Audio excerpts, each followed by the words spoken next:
Toronto Raptors big man Christain Koloko has been training with some of the best defensive centers in the entire NBA. So we'll break down the potential leap he could take going into next season, as well as what impact it could have on the Toronto Raptors, who are definitely a squad that could use an extra bit of center depth going into the season. So we'll discuss that, including OG Anunoby receiving some high praise from his peers, and Nick Nurse trying to create the next Pascal Siakam with the Philadelphia 76ers. So lots of stuff to break down. Before we do, we have a very exciting announcement. This video is brought to you by Rentals.ca. Rentals.ca is Canada's largest apartment hunting network. They have the most rentals listings all across Canada. Whether it's apartments, houses, condos, you can find it everywhere in the country. Whether it's in Toronto, Calgary, Montreal, Vancouver, Ottawa, Winnipeg, Halifax, coast to coast, Rentals.ca has you covered. Their website is clean, easy to use. Whatever neighborhood you're trying to find a rental listing in, you can pinpoint it exactly on the map. And since Rentals.ca has the most listings in the country, it's the best spot to find your potential next rental. So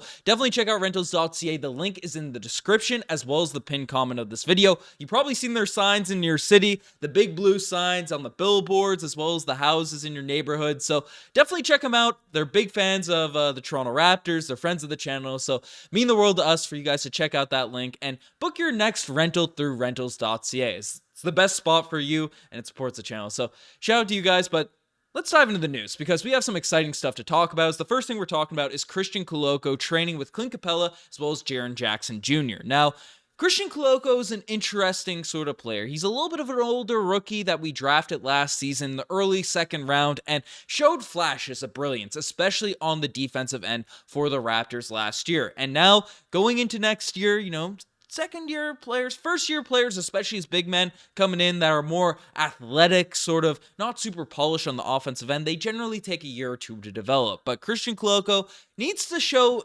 extreme improvement in order to find his footing on the Toronto Raptors and in the league. And it seems like he's doing his best to do that as videos come out of him training two of the best defensive centers in the entire NBA, trying to get the footwork going. That's Clint Capela right there. And there's Christain Koloko working on the post game, catching it low, throwing up that up and under, finishing with the left there. But Christain Koloko is a guy that if he can get that touch around the rim a little bit smoother, because one thing that excited me a lot last season was his just intensity around the basket. Sure, young big men, it always takes a few years. No matter how great you are, heck, even guys like Victor Wembanyama, the expectations aren't for them to come in and be immediate stars, be immediate, the next big thing. Maybe Wembanyama's a poor example, but a guy like Jaren Jackson Jr., who Christain Koloko has been training with in that clip, right? Took a couple years to really find his footing, to grow, to develop. Koloko is a little bit of an older rookie, so there is that to factor in. But with NBA trainers, with all that focus, improving, polishing the offensive game, right? Takes a little while for big men to sort of step up their performance. And Koloko working on his footwork, taking his recruitment improvement seriously, and working with guys that have shown themselves to be similar archetypes of Christain Koloko. I mean, athletic, long, wiry, that can block a lot of shots. Just being in the gym with the Capelas, with the Jaren Jackson Jr.'s of the world, it could mean serious growth. I mean, whatever industry you're in, whatever field you're doing, whether it's a sport, whether it's whatever the heck you're doing, if you're training with people that are the best at what they do, and Koloko's aspirations are to be like a Clint Capela, to be like a Jaren Jackson Jr. in the NBA, Jaren Jackson Jr., who I believe just won Defensive Player of the Year, or is at least a candidate for it this season. I mean, there's not a lot of better players you can really train with over the course of your off season. So that's huge for the Toronto Raptors and huge for Christain Koloko, because I mentioned in the intro, the Raptors could certainly use some center depth. It was huge that the Raptors ended up picking up Jakob Poeltl last trade deadline. It was a solid acquisition and helped the defense tremendously. And the fact that we re-signed him for seasons going forward, that's awesome. But the Raptors really didn't have a center going before this season for a couple years. And we saw how desperate it really looks. So only having Jakob Poeltl as a reliable five on the team, which he really was last season, as Koloko definitely had his ups and downs, and offensively, struggled to be consistent, missed a few shots around the rim, missed a few bunnies, right?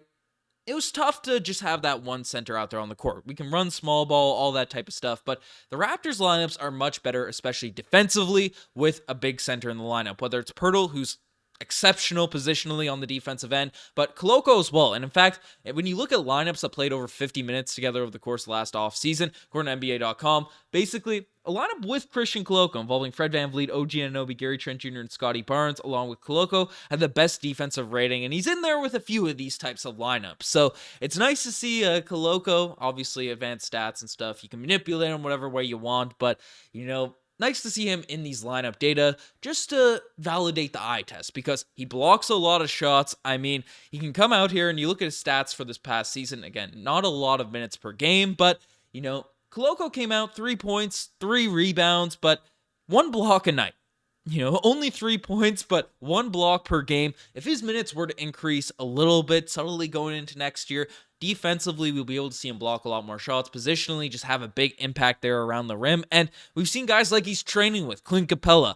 Heck, Jaren Jackson Jr. dealt with some injuries, so that was more so the reason expectations dipped for him a little bit in his early career. But no one's really looking too much at Christain Koloko now here at this point. But if he can come in, block a lot of shots, be a deterrent at the rim off the bench for the Toronto Raptors, and have a developing offensive game because we like the fact that he's aggressive and trying to dunk stuff. Heck, if he's missing it, it doesn't matter because having that intensity is just huge for your offense on the offensive end. But if he can have that little post hook, some footwork to where he's throwing up and unders, as we saw in that video, that would be huge of the Toronto Raptors bench. 2 reliable centers that sort of provide a different defensive style, both capable on that end, but also not complete negatives on the offensive side of the ball. We've also seen Christain Koloko take a few threes every now and then, so not something you're going to be that looking for going into next year. I mean, if you looked at his 3-point percentage for last season, it wasn't too hot. Only 8%. So definitely not something that's exciting. But I talked about this, especially, I think the first year of the Raptors side, just so the second year, Pascal Siakam was shooting like the teens in terms of his 3-point percentage, but the fact that he was taking them was something that was encouraging about his jump shooting. It's not like a Ben Simmons or even a Jakob Poeltl on this team where you really have no hope for their jump shot developing at some point. The fact that Christain Koloko is willing to sit in the corner and take them occasionally, right, means he's working on his game, and if he's putting in that work over the summer, it's something to certainly look out for. So let me know what you guys think about Christain Koloko potentially having an impact on the team next season. I'm pretty excited for it, and given the fact that we traded a first to sort of move back in the draft for that pick, it would mean the world for him to sort of really take a leap next season and obviously probably not be a starter caliber player or something along those lines, but a competent backup is exactly what the Toronto Raptors need to have that extra bit of bench depth. But let me know what you guys think about all that. Next thing we're taking a look at is OG Anunoby receiving some high praise from a fellow 3-and-D, or I guess Mikal Bridges, knocks out 3. Is more so a midi god, I would call him Mikal Bridges, but received some high praise from one of his peers with the Brooklyn Nets as basically came out and said directly that Mikal Bridges said that OG Anunoby can be 100% a star if he was given a larger role. And talked about, it was in the context of a podcast, that's about guys that were sort of touted as role players, how they take the leap, going into next season, how opportunity has a big impact and all that sort of stuff. And Mikal Bridges talked about OG Anunoby already shedding the role player aspect. No one really views him as just a role player, but if he was given more of an opportunity, given more of the ball, then we could see him develop into a star. And this is something that is a serious topic of conversation for the Toronto Raptors and for Raptors fans because we know it's been reported to death and he signed an agent just to get it done that OG Anunoby wants a bigger on-ball role going into next year. It's something that is his main priority, really, and you get why. I mean, we talked about the Jeremy Grant comparison, a guy that was a similar role to OG Anunoby, valued as sort of that glue guy in the sort of team's dynamic, but went to the Detroit Pistons and then found himself becoming a max contract player, now with the Portland Trail Blazers and all that type of stuff, and now you can even look to it more directly. Obviously, Jaylen Brown's much better than OG Anunoby, at least statistically wise and all that sort of stuff, but an athletic wing that struggles with his handles, that's more of a 3-and-D guy coming into the league, right, ended up making $300 million yesterday, or today, whenever this tweet came out. But basically, if OG Anunoby gets a bigger on-ball role, becomes a star, there's a bigger paycheck sort of en route for him, and you get why he wants that opportunity. You get why he wants one of those opportunities to have the ball in his hands and show what he could potentially do. So Mikal Bridges is calling him a star potential candidate player if he has the ball in his hands.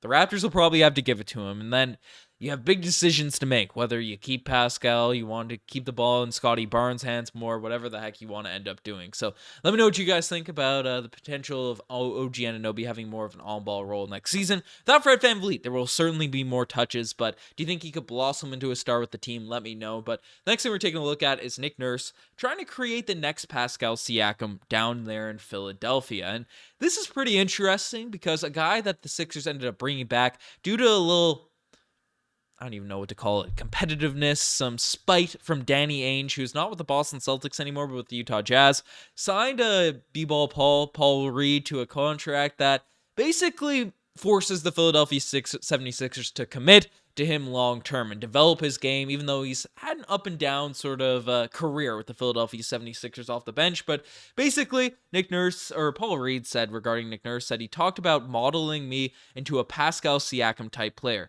somebody who can be kind of do it all. Shoot the basketball, drive, pass, but it's all about mechanics. That's the start, and that's where it all starts at. So, Nick Nurse is trying to create the next Pascal Siakam down there with the Philadelphia 76ers. Paul Reed, B-Ball Paul, got a great nickname.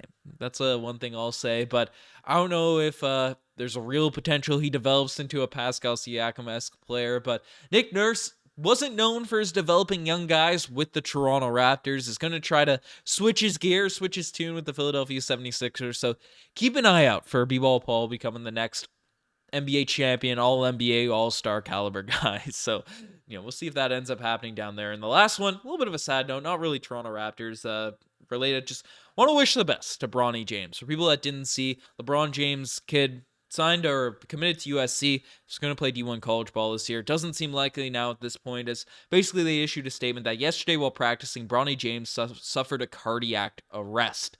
Medical staff was able to treat Bronny and take him into the hospital. He's now in stable condition, no longer in the ICU. And then, LeBron and his fam are asking for respect and appreciated to the doctors. So I don't know, wishing the best for Bronny James. Happy that he's in a stable condition right now, but just sucks to see a young prospect with a lot of hype, a lot of talent, just not really get the opportunity to fulfill his potential, or potentially could, but cardiac arrest and stuff. I'm not going to pretend to be a doctor. I'm not sure how it'll impact his career, but scary stuff when you're dealing with things around the heart. So wishing the best for Bronny James, and appreciate all you guys for making the end of this video. A little somber note to end off the vid, but you guys are best. Subscribe to the channel if you guys haven't already. Anyways, I'm signing out. Cheers.